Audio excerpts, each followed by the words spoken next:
प्रायोजक है द गुरु सेठ jewellers, GM road near radio station.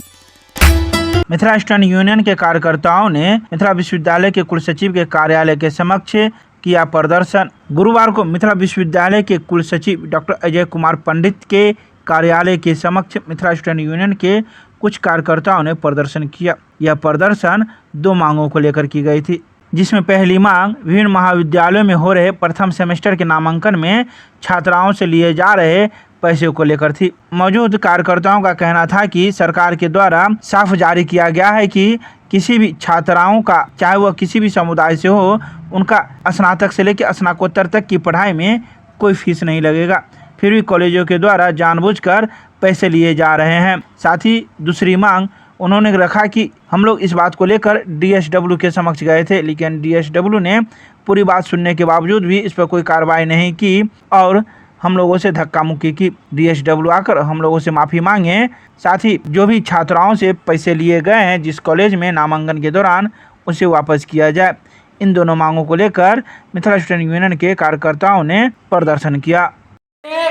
अभी स्नातक प्रथम सेमेस्टर का नामांकन चल रहा है। 24 तारीख से 4 तारीख तक आज लास्ट डेट है। जब महाविद्यालय पर विश्वविद्यालय प्रशासन के द्वारा बार बार नोटिफिकेशन जारी होता है, जो एक भी महाविद्यालय SC ST वर्ग के छात्र से और हर एक समुदाय के छात्राओं से पैसा नहीं लेंगे नामांकन फीस, उनको 0 रुपया पे नामांकन करना है।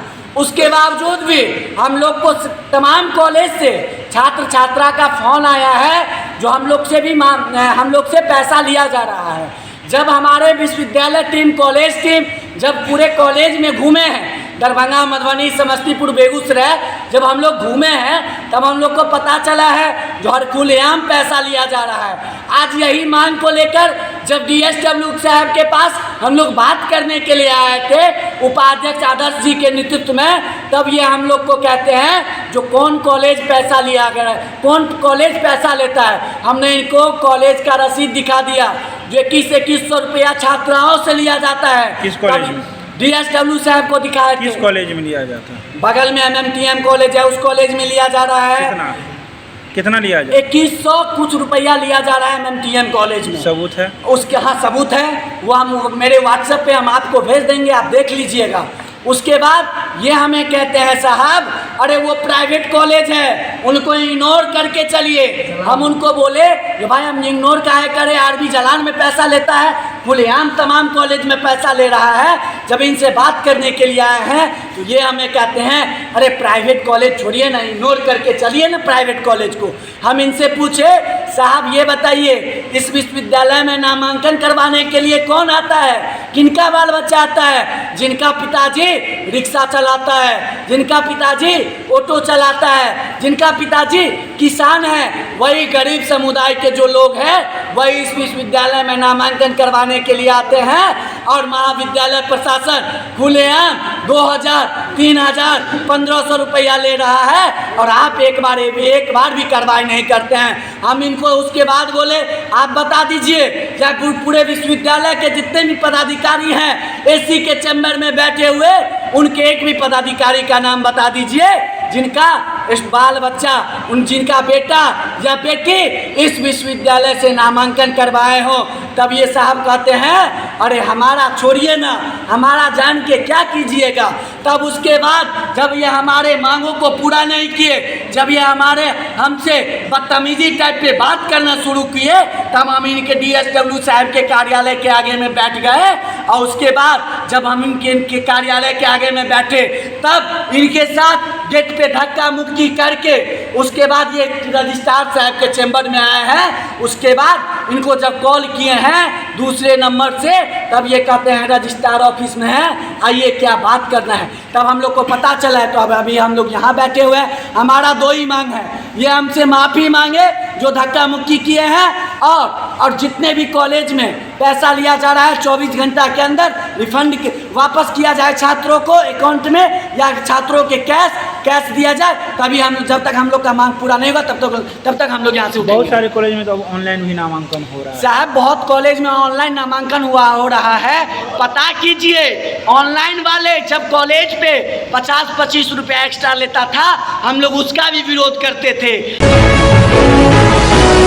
दैनिक वेतन भोगी कर्मचारियों की हड़ताल से डीएमसीएच के स्टूडेंट हुए परेशान। एसडीएम के समझाने पर डीएमसीएच के हॉस्टल की हुई साफ सफाई। दरभंगा मेडिकल कॉलेज के छात्रावास के दैनिक भोगी कर्मचारियों की हड़ताल से स्टूडेंटों की परेशानी बढ़ गई है। छात्रावास में कूड़े कचरे का अंबार लग गया है और शौचालय गंदगी से जाम हो गया है, जिससे अजीज होकर छात्रावास के छात्रों ने प्राचार्य डॉक्टर के.एन. मिश्रा से शिकायत की। गुरुवार को छात्रावास के छात्रों की झुंड की शक्ल में प्राचार्य कक्ष में पहुंचे और अपनी व्यथा सुनाई, जिस पर प्राचार्य ने अविलंब एक्शन लेने की बात बताई। बताया जाता है कि इसके बाद प्राचार्य ने वैकल्पिक व्यवस्था के तहत दूसरे कर्मियों को हॉस्टल की सफाई के लिए भेजा, जिन्हें हड़ताली कर्मचारियों ने वापस लौटा दिया।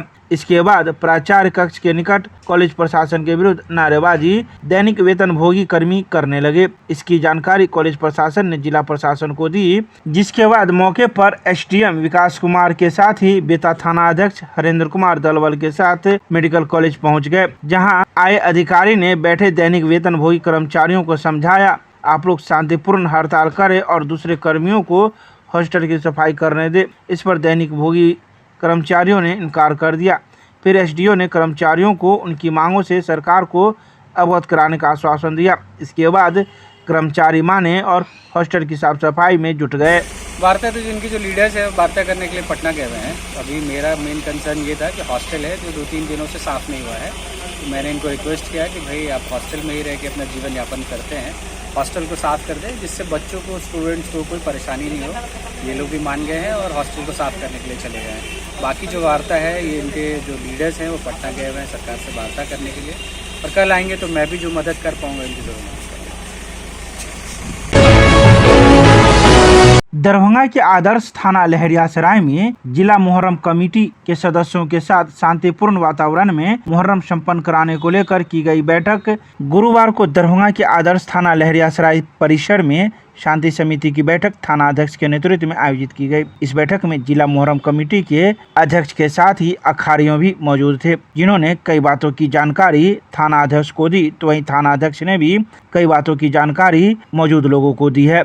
बता दें कि 7 जुलाई से संभवतः मुहर्रम की पहली तारीख शुरू हो जाएगी। इसका समापन 17 जुलाई 2024 को 10वीं तारीख के साथ होगा। तो वहीं जिला मुहर्रम कमेटी के अध्यक्ष ने मीडिया को जानकारी देते हुए बताया कि आज यह बैठक आदर्श थाना लहरियासराय परिसर में की गई है, जिसमें कई अखाड़े मौजूद थे, जिन्होंने पहली बार जाना कि अपनी समस्याओं को किस प्रकार से थाना अध्यक्ष के समक्ष रखनी है और क्या क्या हमें व्यवस्था करना है ताकि मुहर्रम शांतिपूर्ण रूप से संपन्न हो सके। सबसे पहले तो मैं तमाम जो दरभंगा जिले के अखड़िया उनका मैं शुक्रिया अदा करता हूँ कि वो लोग आए और लोकतांत्रिक तरीके से अपने सदर और सेक्रेटरी का चुनाव किया।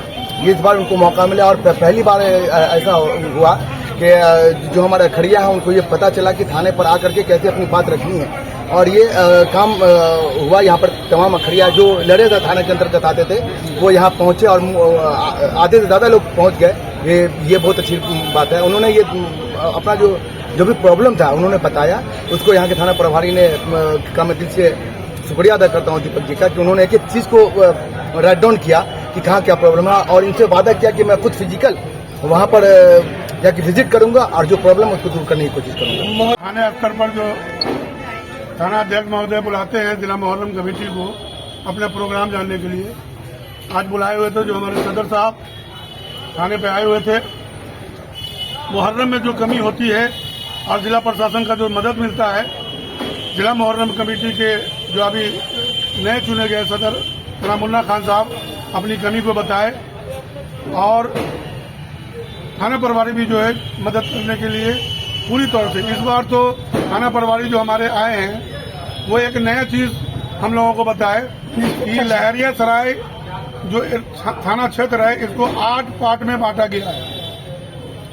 8 पार्ट में बांट करके 8 पार्ट में यानी सेक्टर वाइज बांट दिया गया है। 8 सेक्टर बनाया गया है और उन सारे सेक्टरों में 3-3, 4-4 प्रभारी बनाया गया है। 2-3 प्रभारी बनाए हैं। ये सबसे बड़ा मदद हम लोगों को मिलेगा खास करके जिला मुहर्रम कमेटी को मिलेगी कि इस बार जो सेक्टर लहरियासराय थाना क्षेत्र की बात कर रहा हूँ मैं अभी, बाकी थानों की बात नहीं कर रहा हूँ। ये लहरियासराय थाने में जो नए इंस्पेक्टर साहब आए हैं, ये बहुत अच्छा इंतजाम किए हैं कि लोगों को अब डिप्टेशन की जरूरत नहीं है, वो खुद डिप्टेशन कर दिए और 2-3 हर सेक्टर में ये कर दिए। उन्होंने आश्वासन दिलाया कि इस बार भी जिला मुहर्रम कमेटी का जितना भी प्रोग्राम है वो शांतिपूर्ण ढंग से हो। और आपके माध्यम से मैं फिर दरभंगा वासियों से और सारे अखाड़ियों से ये गुजारिश करता हूँ, आइंदा साल जिस तरह से आप लोग अपने सूझबूझ का इस्तेमाल करके नशाखोर जो है उस पर लगाम लगाते हुए शांतिपूर्ण ढंग से मुहर्रम को 1 से लेकर 10 मुहर्रम तक को मनाने का काम कीजिएगा। हमारे मुन्ना भाई हैं, हमारे बड़े भाई हैं, वो आप लोगों के बीच आए हैं, उनका भी इज्जत को रखना है, उनके सम्मान को रखना है। उनका अगर आप अच्छे रहेंगे तो नाम जिला मुहर्रम कमेटी का होगा, अखाड़ियों का होगा, दरभंगा जिला मुहर्रम कमेटी का होगा और दरभंगा के अमन पसंद लोगों का होगा। दरभंगा के अंबेडकर सभागार में जिलाधिकारी के निर्देशानुसार अपर समाहर्ता के नेतृत्व में डीएलसीसी की हुई तिमाही बैठक, ली गई कई बातों की जानकारी। दरभंगा के अंबेडकर सभागार में गुरुवार को जिलाधिकारी के निर्देशानुसार अपर समाहर्ता नीरज कुमार दास की अध्यक्षता में जिला स्तरीय परामर्शदात्री समीक्षा समिति की बैठक आयोजित की गई। इस तिमाही बैठक में अग्रणी जिला प्रबंधक दरभंगा रेणु सिन्हा ने दरभंगा जिले के सभी बैंकों की समेकित तिमाही उपलब्धि से अपर समाहर्ता को अवगत कराया। उन्होंने कहा कि दरभंगा जिले का वर्ष 2023-24 का वार्षिक लक्ष्य 29,08,212 रुपये के विरुद्ध मार्च 2024 तिमाही की उपलब्धि 23,04,361 है, जो कृषि क्षेत्र के लक्ष्य का 78.59% है। इसके अलावा कई बातों की जानकारी मौजूद लोगों ने अपर समाहर्ता को दी।